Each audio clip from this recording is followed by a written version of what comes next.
Now, a News 2 I-Team investigation. Unfortunately, many people still recovering after 3 years of floods. Got the historic flood of 2015. We got Hurricane Matthew. Most recently, Tropical Storm Irma. Some municipalities finally making moves to fix the flooding issues, though. Yeah, a West Ashley family who I met last year after Hurricane Matthew reached out to me again this year to share their story and find out if they and their neighbors will get any help. This is the warden's house during Tropical Storm Irma. It's got a lot of water now. It's like deja vu. Here's a look at last fall when Hurricane Matthew soaked their home.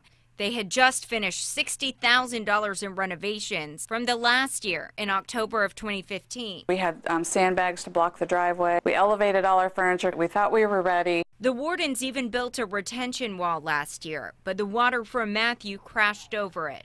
It's hard because my house is it's like my heart, so to watch it just fall apart like that. This is so sad. So for Tropical Storm Irma, the wardens again prepared. Put the sandbags out. And again, they had just finished renovations from the last storm when water from Irma rushed into the house, higher than the past 2 years. All that water came through and literally went right over the wall again. The first floor of their home is not covered by insurance. This is an important room. Also, the home is sandwiched between marshlands. They say the property never flooded until 2015. The majority of the electrical in the house is bad again. Plus the cost of HVAC units, drywall, hardwood floors. It's becoming an astronomical amount of money that we really don't have. Oh my God. The warden's home is on Hutton Place off Ashley Hall Road.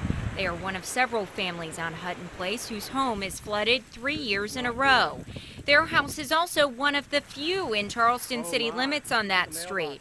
Charleston city officials have talked publicly about drainage work in West Ashley, so the wardens and other neighbors wanted to know if they would be included in that. We're really in a holding pattern. So I checked into it and reached out to Charleston County officials. Those in the Public Works Department say they have plans to clear out a pipe on that road. I also spoke with representatives from the city of Charleston. Leaders are presenting the West Ashley Revitalization Plan at the council meeting tonight, and that covers drainage issues for the entire West Ashley area. We will keep you covered on the progress. Go ahead and mark your calendars. Next Tuesday, News 2 along with